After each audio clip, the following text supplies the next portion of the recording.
lie. Number one, take a pause and say, I need to come back to this conversation. I need to come back to this conversation. If they're telling you the truth, no problem. They're going to say, okay, take your time. But if they're not telling the truth, oh, they're not going to like it because it's telling them that you're not buying it. They're going to have this big overreaction and say things like, well, what do you think happened? Or, well, you think I'm lying? They're going to try to reconstruct the narrative while you're talking. Number two, you can also say something feels off. Something feels off. If they're telling the truth, they're not going to have any problem with it. They're going to try and work through it and say, well, what feels off? Let's talk about it. But if they're not, they're going to just spiral. They're going to try and actually gaslight you and challenge your sense of reality and say things like, you are literally insane right now. Or do you know what you even sound like? You're crazy. Number three, you can say nothing at all. 10 to 15 seconds of silence. And in that silence, liars actually start to talk to themselves. They'll start to say things like, what are you worried about? That's not even me. You know, why would I even say something that's not the truth? And they'll start to just falter and flip and get really defensive. And that's your sign that you're dealing with a liar. Now, I want to make sure and tell you that this is not a one-size-fits-all. There are personalities, people who may be neurodivergent or people who are more prone to over-explaining things or needing to elaborate on things that make them sound like they may not be telling the truth, or that they may be lying, or they're trying to construct things in a certain way.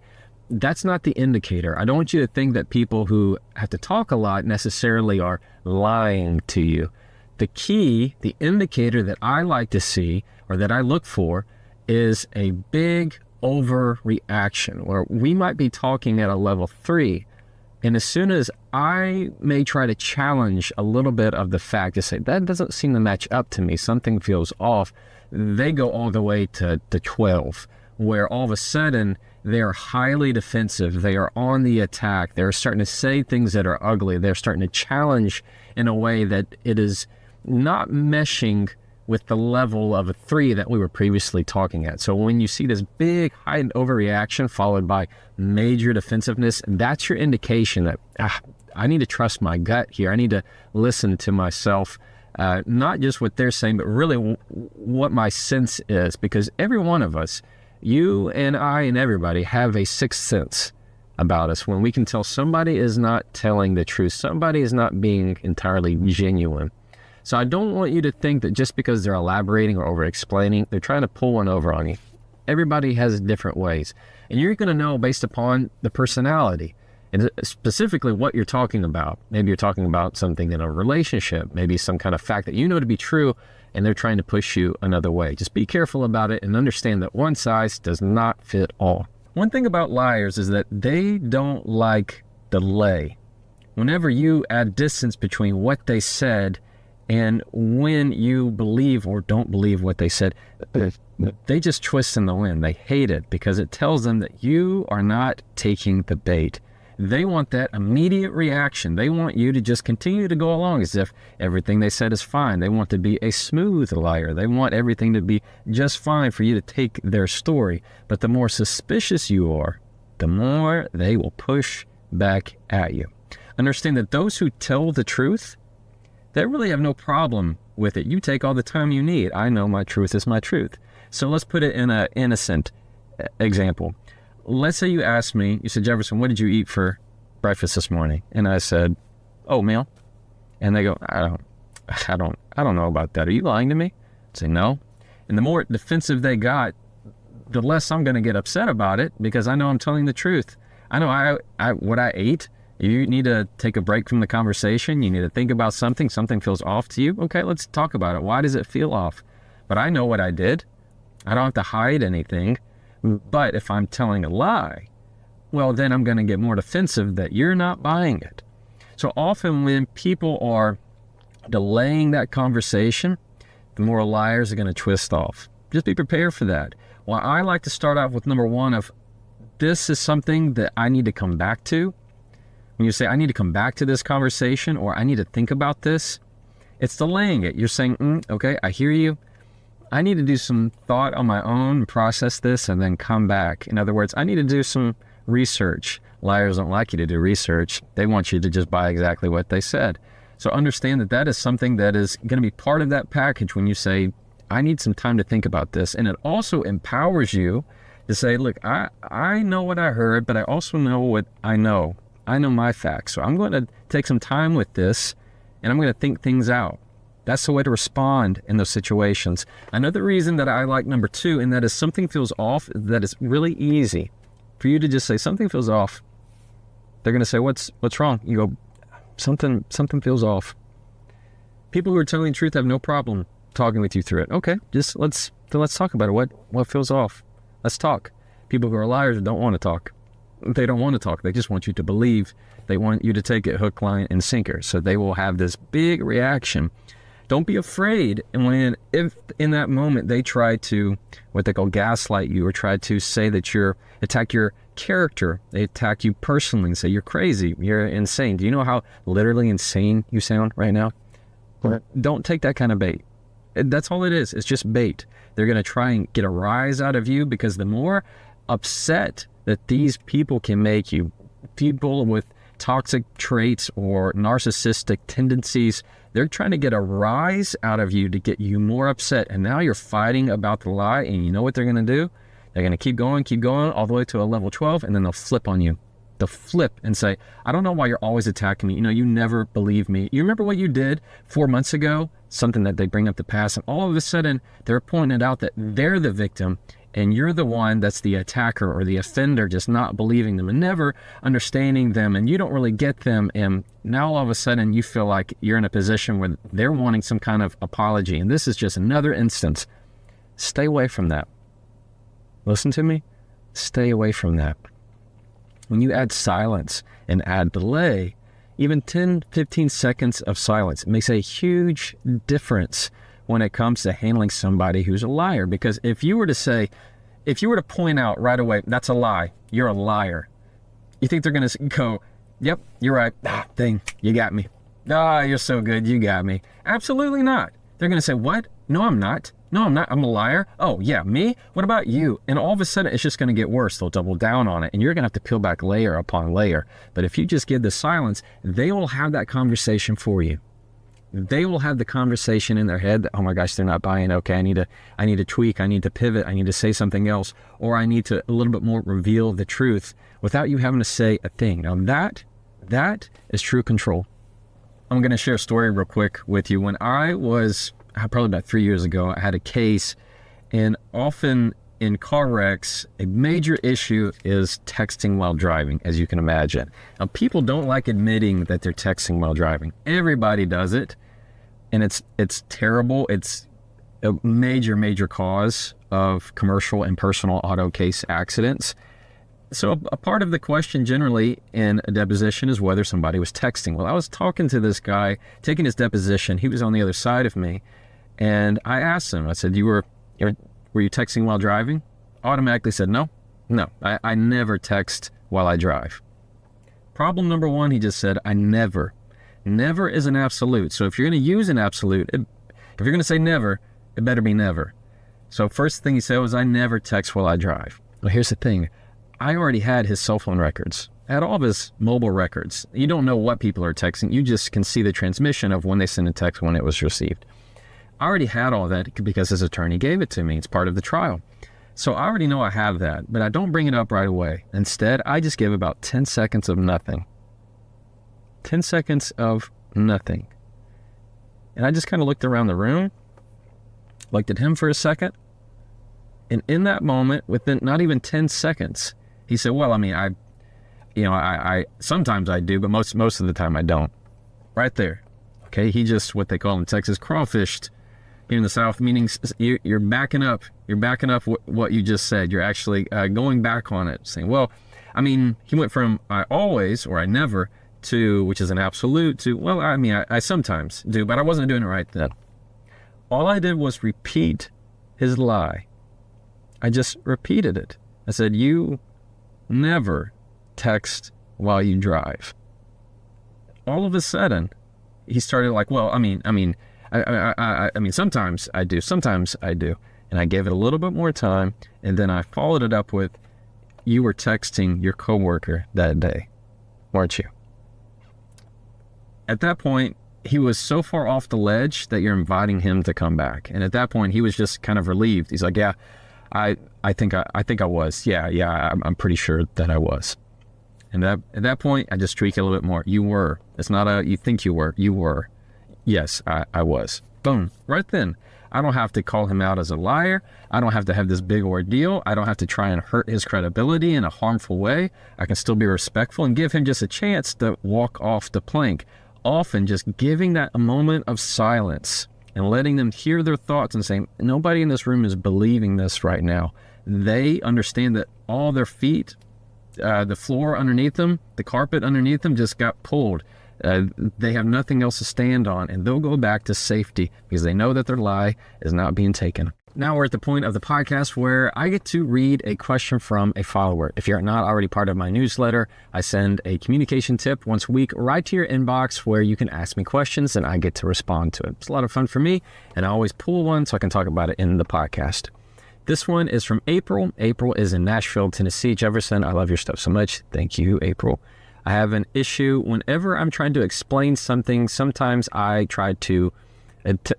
am elaborating too much where I'm trying to over-explain, but some people feel like I am telling a lie when I'm really not. I'm just trying to clarify. Can you help give me some guidance there? April, you're not the only one. All right. That's the first thing is you're not the only one. There are a lot of people who feel like they just need to get it all out. They just need to get it all out. But sometimes the more that you say, the more it looks like you're trying to hide the truth. Let me tell you the difference. All right. It's when you're getting to the point. Often, if I were going to ask you a question that is generally a yes or no question, or something that is a very clear fact, like what time did you get home last night? Or did you stop by the store yesterday? These are very clear things. Is it a yes or a no? Do you have a time or do you not have a time? Often, people look like they're lying when they don't say that yes or no or that fact right out of the gate. Instead, they leave it for the very end. So if I were going to ask you, did you go to the store yesterday, which is a yes or no, they'll go, well, I mean, and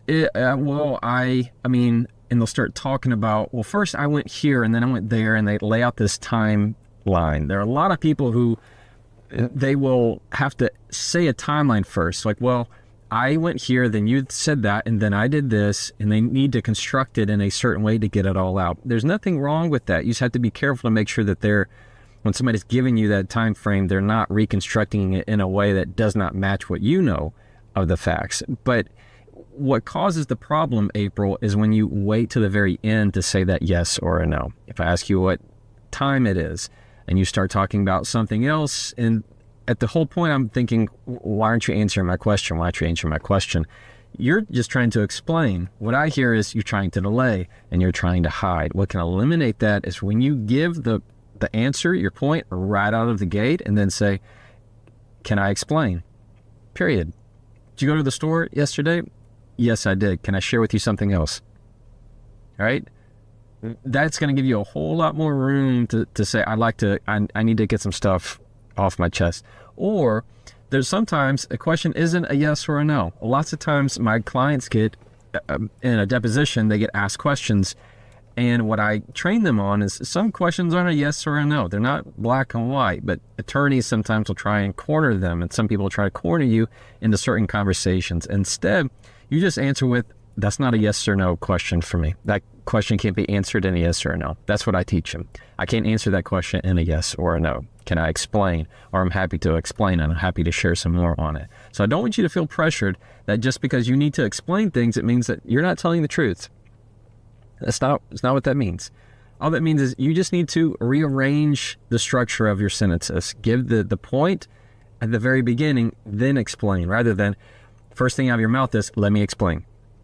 As soon as you say that first without giving the point, so if I ask you a question and you say, let me explain, people go, oh, great, you're not going to give me the answer. You're hiding the answer. You're delaying the answer. And it makes you look more like you're not telling the truth. So what I would encourage you to do is try to say the yes or no, the answer, direct answer up front, and then follow up with an explanation that supports that answer, not the other way around. The next time that someone tries to gaslight you, here's what I want you to do. Number one, if they say, I didn't say that, instead of chasing it and saying, yes, you did, or then what did I say? which allows them to manipulate the narrative. You're going to slowly respond, that's what I heard.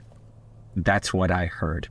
It doesn't allow them to flip any message, and it keeps you in a position of strength. Number two, if they try to personally attack you and say things like, you're crazy, you need help, you're going to calmly respond, I need someone who's helpful. I need someone who's helpful. What you're doing is saying, you're not the person that I need in this conversation, and you're not being part of the solution.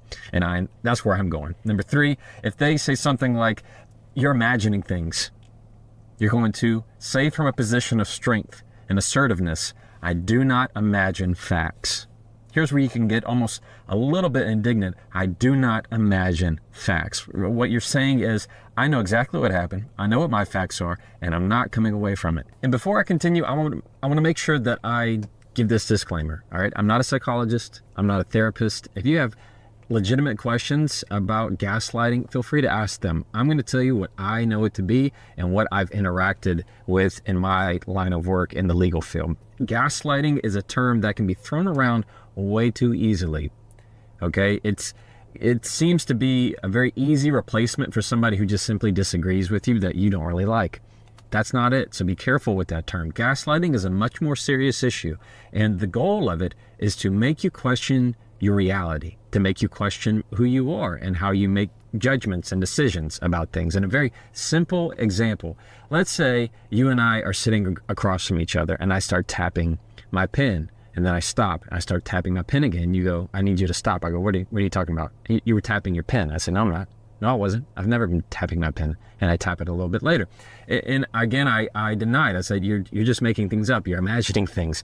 Over time, that's a very elementary example, but in a bigger scheme of things, things happen that somebody is seeing and you're noticing, but they deny it, deny that anything happened, and they start to make you feel bad about yourself, that you're wrong in your decision-making, wrong in your memory, and then that you're just a person who feels very unsure about who they are in their reality, make you question everything, make you question the veracity, the truthfulness of things. And it's a way to manipulate you to form control. If I were to say to you, everybody thinks you're crazy, and I hate to tell you this, but like all your friends, they hate you. Like nobody likes you. And I do that from a position of, I'm the only one that can tell you this. I'm the one that really cares about you, when really all I'm doing is isolating you. Gaslighting is meant to question your reality. So anytime you get into an argument where you're thinking, I know this. I know that that's not what happened, but this other person is totally denying it. It's a way of lying, but it's even more serious in that they're forming the lie to twist it to paint a picture of what they want you to see versus what the truth actually reveals. All right. And so that's the difference. And it's one of the most corrosive things I think can happen in an argument. So in my line of work, I often see people who attempt to gaslight in depositions under cross-examination, because it's a very high stress, high conflict environment where I'm asking them questions. And often when somebody is caught in a lie or caught in a situation where it's not putting them in the best light, the most cunning, the best liars will attempt to gaslight the situation. And this is what it sounds like. They will go, okay, oh, wait. Let's go back. That's a key phrase right there. Let's go back. And they want to go to the very beginning of the timeline to them. And they want to go, okay, this said this, and he said this, and she said this. And they want to construct the narrative totally on their own. And it's like they're rewriting history, where I have the facts, I have the records, but yet they are starting to just lie. And you can tell they just drop little lies over time, to where at the end result, they expect that the only answer I could possibly have is that they're the one that is the most righteous. They're the one that is the most justified, that everything they've done is rational and reasonable, when really they are just digging a hole and asking me to fill it. This is what I mean. Often gaslighting is, the way I picture it is, they dig holes and then kind of trick you, entice you into filling it. So they'll say some kind of lie, and then you get really defensive and go, that's not what happened. No, nuh-uh. And they go, okay, well, what happened? And they're asking you to just pick up a shovel and put the hole back in it. And then they go to another lie. And you go, no, what are you talking about? And you pick up your shovel and you start filling another hole. So all they do is just go around where you're losing control, like a cat and a laser pointer, that they're holding the laser pointer all over the wall in the different areas of the room, and you're the cat just chasing it from point to point to point, not seeing that it's all about control. It's all about control. The more focused you are on constructing your own bridge, the more they're making yours fall apart without you even seeing it. So the key overarching message when it comes to gaslighting behavior is the less you say, the less they can control, the less they can do with it. That's why for them, bringing up the past is really just their playground, because they can construct the history of it in a way that puts them in the best spot and you at the most disadvantage. And so whenever you feel like I feel like I'm just chasing accuracy over miscommunication, over inaccuracy, and inaccuracy, it's gaslighting, manipulative behavior. And some of the biggest things to watch out for is talking about the past. And I can't tell you enough. When you get in those situations, you need to say less. Yeah, very short sentences, because it gives them less to play with. That's why when I give you these little phrases to use, they're not big explanations. They're short. That's what I heard. That's what I heard. I cannot imagine facts. Little things that once you say them, they can't really do anything with them. And your response when they go, oh, and they get all frustrated is just you repeat them. You say them again, and they really can't do anything, and they'll get frustrated, they'll leave, they'll change the subject, but just understand that's what it is. It's manipulative behavior to have you under their control, and that's something I will not allow. How to handle what to say when you're dealing with a liar. Lying right to your face, even when you present proof to them. This infuriates me beyond belief. Thank you so much, Jefferson. Pamela, I'm sorry that you're dealing with that. Here's what I want to say at the outset. If you've presented proof to someone and you know that they're lying, and you're showing them that they're a lie, and they're going, no, that's not me. Sorry, and they're still going to lie to your face despite the proof, that is not somebody you want in your life, Pamela. That is not somebody you need to safeguard. That is not somebody that you want to be around. Because what happens is you end up lying to yourself that they can be fixed, lying to yourself that this is a good person, this is a moral person, this is someone with integrity, this is someone with character. You're lying to yourself that they can be different. And lying to yourself is one of the worst things of all. So I don't want you to do that, Pamela. That would be my first thought for you there. For anybody who's listening, if you're like Pamela and you've shown proof to somebody and they're still acting like nothing's wrong, you know them to be a liar, then you're lying to yourself if you continue to keep this person into your life, or at least as close as they are. You need to keep distance from these kind of people to preserve your peace. All right? 2, anytime I've dealt with liars, time is their enemy. They don't like you to slow down interactions. They want the quick buy-in. Want to give a lie, they want you to buy into it really, really quick. That's why liars often are very fast talkers. Anytime you slow down the interaction, they don't like that. So I've had it plenty of times when I'm deposing witnesses, and I know that they're lying to me. How do I know? Because I have proof. I have evidence that they're lying. I haven't showed them yet, but I know that they're lying. And they'll start talking to me, and they'll say something I know to be a lie.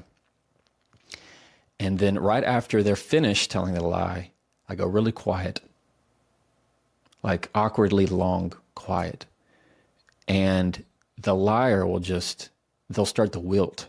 They get nervous. They start talking to themselves. They start having conversations for me.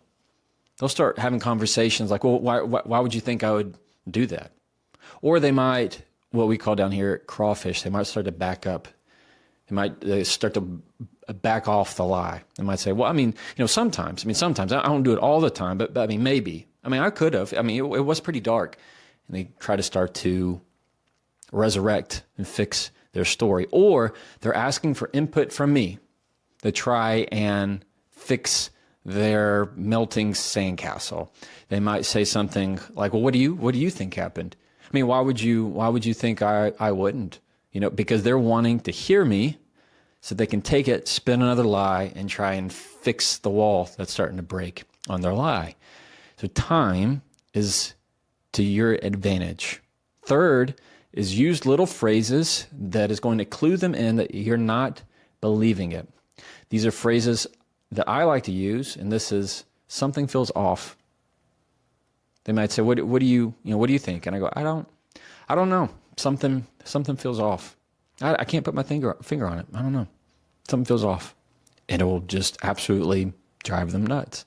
Or I'll say, I need to come back to this conversation. Give it a good pause and say, I need to come back to this conversation. I've done it in a deposition before where I said, well, I'm going to come back to this question. I think I'm going to come back to this question. And I've just seen them go wide-eyed, like, please don't. They just know I'm not buying it. So it is you standing your ground. And you see, I'm using short little phrases and questions rather than going, that's not true. That's not what happened. You're lying. You're not telling the truth. You see how when I'm doing that, all I'm doing is just giving more power, more control to them for them to do something with it. They're trying to pull that emotional energy, that emotional attention out of you to do something with it. And the more an argument they can make with you, it's just more where there's smoke, there's fire. So if they can make enough smoke, you can go, look, it obviously happened. We just argued about it.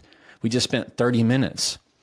And it's almost as if the more you talk about it, and the more you deny it, and the more they deny it, the more that it actually existed. And that's not what you want. So slow it down. If, of course, you've presented proof, Pamela, and they're still going to lie about it, then they are a liar. And that is not somebody you need to have around you, Pamela. All right? So I just want you to be careful and protect yourself. Now, on the outside, they look totally normal. Maybe you're related to one. Maybe you work with one. But a narcissist reveals themselves as soon as they open their mouth.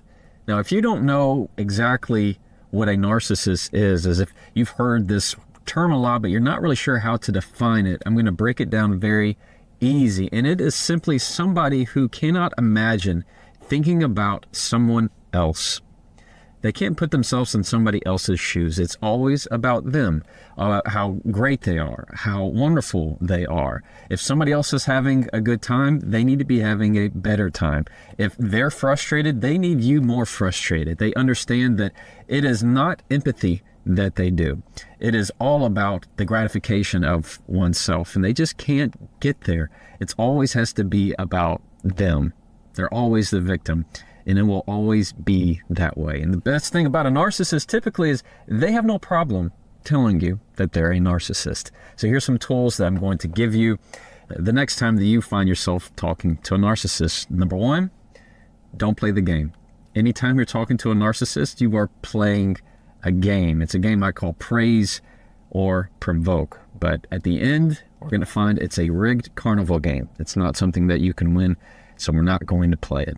Number two, anytime that you feel like you don't know what to do, understand that the best move you can often make is no move at all. And we're going to talk about exactly how to do that. And number three, rather than getting yourself worked up as if you need to prove to them that they need to see the wrong of their ways and they need to apologize, it's probably never going to happen, at least to the extent that you want. Instead, there are ways that you have to look within and understand that you don't need an apology to validate your own feelings, all right?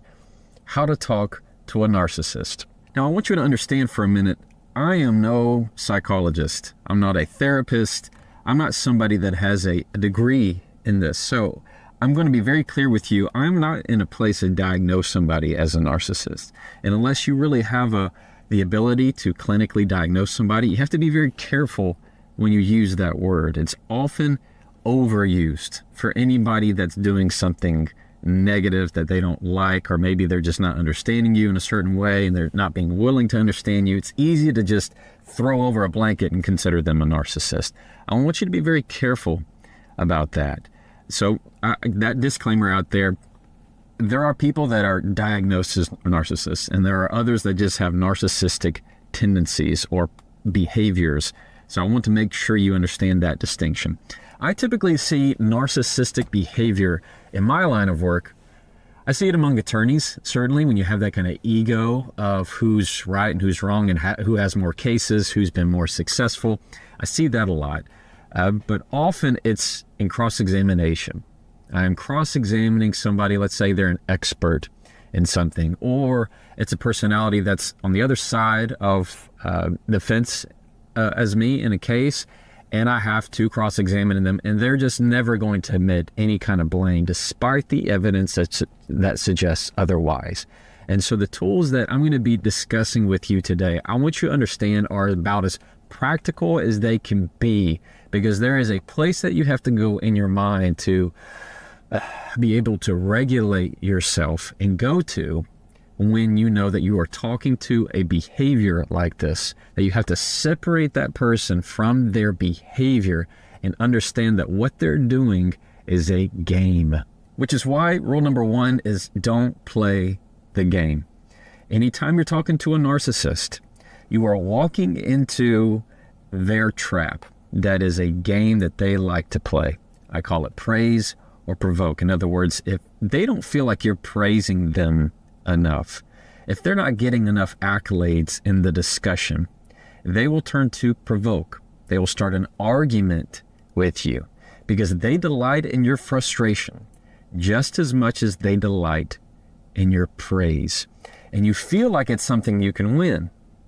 You feel like when you get into that bad argument that you can show them their ways and how they're not listening to you, how they're not understanding you, but they will not do it. It is a rigged carnival game because it is that control that they like. They feed off of that control. Have you ever been in a conversation with somebody and you talk well about a third person? Maybe it's a mutual friend that you have and you're saying something nice about that person.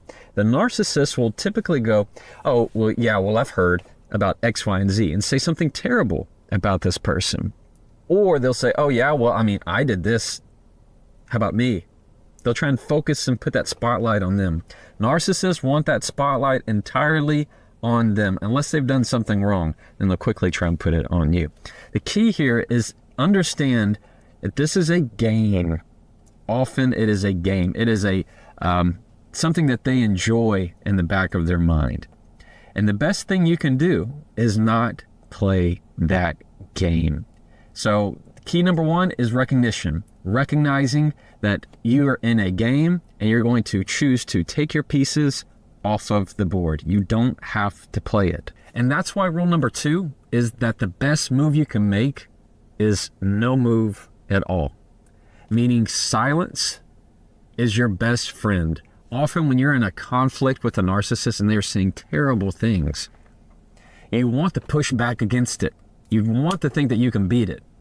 Instead, often the best move is to say nothing. Silence, the best thing about it is that it can never be misquoted. It can't be twisted in some sense and repeated back to you over and over and manipulated and stretched into something. Often you have this urge to say more and say longer things. Throw in 4 sentences, 6 sentences of all this reasoning that's logical and reasonable, but they don't do that. They take those sentences and they string them apart and they'll pick out one word and flip it. And all of a sudden, they're the ones that look like the victim. That's the play, is they will flip that script to twist it and make it look like they're the victim. They're the ones under attack when you know that's not the truth. Silence can never be misquoted. And if you do anything at all, we're going to stay neutral in the conversation. When I say neutral, I'm meaning you are refraining from saying things that are hurtful because they will lay this trap, expecting you, hoping that you will say something ugly. You will say something disrespectful, rude in some sense to put them down because that's what they've been doing, right? They've been throwing these arrows and no problem. But as soon as you do, they act like, woe is me, and you're the worst person alive. And now you're trying to play the comparison game. And you're going to be out of depth very quickly when you go into that who's more wrong. So often when you want to stay neutral in the conversation, that means you're going to be saying, noted. That's good to know. Okay, I hear you. You're going to be using these little bitty phrases, meaning you're not going to continue to give conversation. You're not going to put a defense back and say, well, yeah, well, what if, but what about, that's going to just make it worse with a narcissist. Instead, you want to be neutral in that conversation and go, okay, noted. Thank you for saying that. I understand. Anything that gives them no ability to grab onto, nothing for them to carry on to in the conversation. So the more neutral you can be on just a monotone, nothing that's engaging in any way, nothing that's pressing back on them, that's going to be a source of strength. And number 3, I want you to understand where you need to go in your mind when you're communicating with a narcissist. There is this tendency that we have within us to make them want to understand our point of view. It's very easy to get into this push and pull of, oh my gosh, they're not listening to me. They only think about themselves. How can I get them? What can I say to click on the light bulb and make them think about what it's like on my side? Not going to happen. I hate to break it to you, but it's not going to happen. They can't do that. All right? So stop trying, stop digging that hole time and time again and expecting them to fill it. It's just going to be an empty hole. Instead, I want you to get to a place in your mind where you think to yourself, instead of, man, they only think about themselves, where you switch to say, it is time that I think about myself and my peace of mind and my source of strength, and where I go to, where I draw my strength from, who I draw my strength from, because there are friends and people in your life that want to fill you, that want to give to you. They want to be part of filling your cup. Narcissists will only take, and they will continue to take, and they'll continue to pour out. So understand there are givers in relationships and takers in relationships, and it's the same way in a conversation. So go into that mindset